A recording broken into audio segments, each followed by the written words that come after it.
Pernah kepikiran nggak, di balik sehelai daun, kelopak bunga, atau sepotong akar, itu ada sebuah kode kimia rahasia. Nah, kali ini kita akan coba bongkar kode itu dan menjelajahi gimana sih senyawa-senyawa kimia di dalam tumbuhan bisa ngasih efek yang begitu beragam dan kuat. Coba deh pikirin ini. Kenapa secangkir kopi bisa bikin kita langsung on, sementara kunyit justru dikenal bisa menenangkan peradangan? Keduanya sama-sama dari tumbuhan loh, tapi efeknya kok bisa beda banget ya?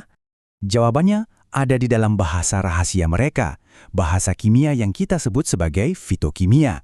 Inilah molekul-molekul ajaib yang jadi penentu karakter dan khasiat setiap tanaman. Oke, ini dia peta perjalanan kita. Kita akan mulai dengan melihat tumbuhan sebagai ahli kimia, lalu kita kenalan sama 4 keluarga kimia utama, alkaloid, flavonoid, saponin, dan terpenoid. Dan terakhir, kita akan jawab tuntas pertanyaan awal tadi.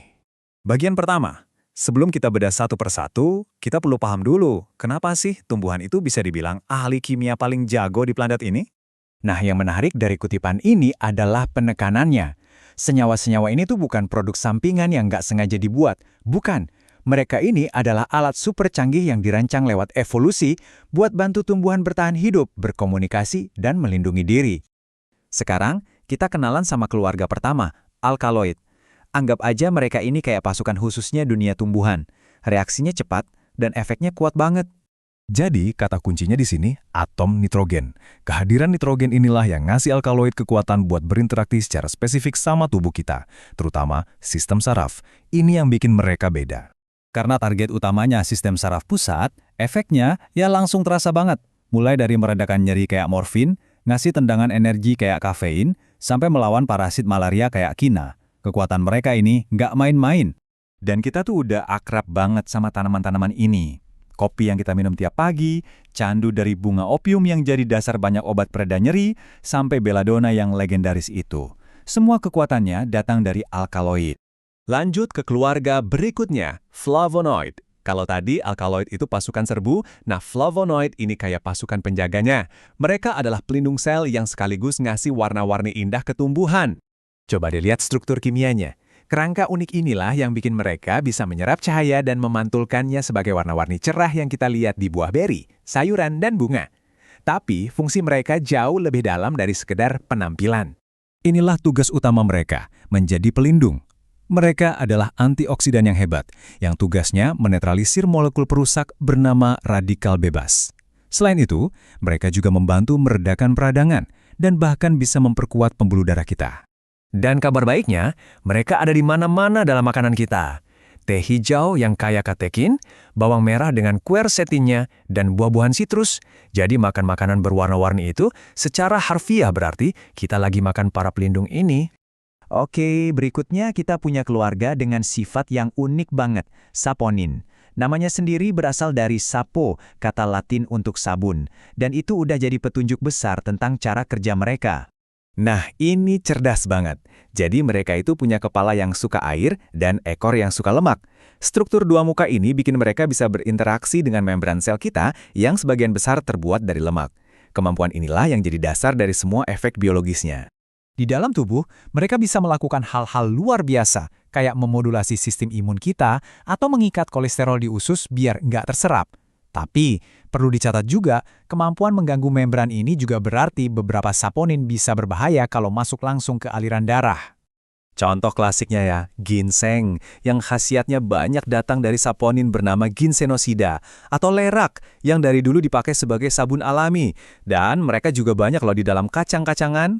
Dan akhirnya, kita sampai di keluarga fitokimia yang paling besar dan paling beragam, terpenoid. Merekalah para maestro di balik hampir semua aroma yang kita kenal dari dunia tumbuhan. Ini benar-benar menakjubkan, cuma dari satu balok Lego sederhana, unit isoprena ini, tumbuhan bisa ngebangun ribuan struktur yang beda-beda. Mulai dari aroma segar pinus, mint, sampai senyawa kompleks seperti getah, semuanya berasal dari unit kecil yang sama. Dan karena strukturnya beragam, fungsinya juga jadi luar biasa beragam. Banyak minyak esensial yang jago membunuh kuman, ya karena terpenoid di dalamnya. Mereka juga bisa jadi anti peradangan yang kuat, dan beberapa bahkan jadi dasar untuk obat anti kanker. Coba deh bayangin aroma hutan pinus, wangi khas kunyit, atau segarnya mint dan rosemary. Itu semua adalah karya dari terpenoid. Mereka ada di sekitar kita, di udara yang kita hirup setiap hari. Sekarang, saatnya kita kembali ke pertanyaan awal. Dengan semua bekal pengetahuan tentang 4 keluarga ini, kita akhirnya bisa memecahkan misteri kenapa kopi dan kunyit punya efek yang beda banget. Nah, tabel ini merangkum semuanya dengan sangat jelas. Lihat deh perbedaannya. Alkaloid menargetkan saraf. Flavonoid menjaga sel dari stres. Saponin bekerja di level membran sel. Dan terpenoid menargetkan sinyal sel dan mikroba. Beda target? Ya jelas beda khasiatnya. Dan inilah jawabannya. Kopi itu didominasi oleh alkaloid bernama kafein yang langsung menyengat sistem saraf pusat kita. Hasilnya kita jadi berenergi. Sementara itu, kunyit didominasi oleh terpenoid bernama kurkumin yang bekerjanya di tingkat sel untuk memadamkan peradangan. Jadi, profil kimia yang dominan itulah yang menentukan efek utamanya. Eits, tapi ceritanya nggak selesai di situ. Memisahkan senyawa-senyawa ini memang cara kita mempelajarinya, tapi di dalam tanamannya sendiri ada sebuah prinsip yang jauh lebih dalam dan lebih kuat lagi yang sedang bekerja. Inilah konsep sinergi.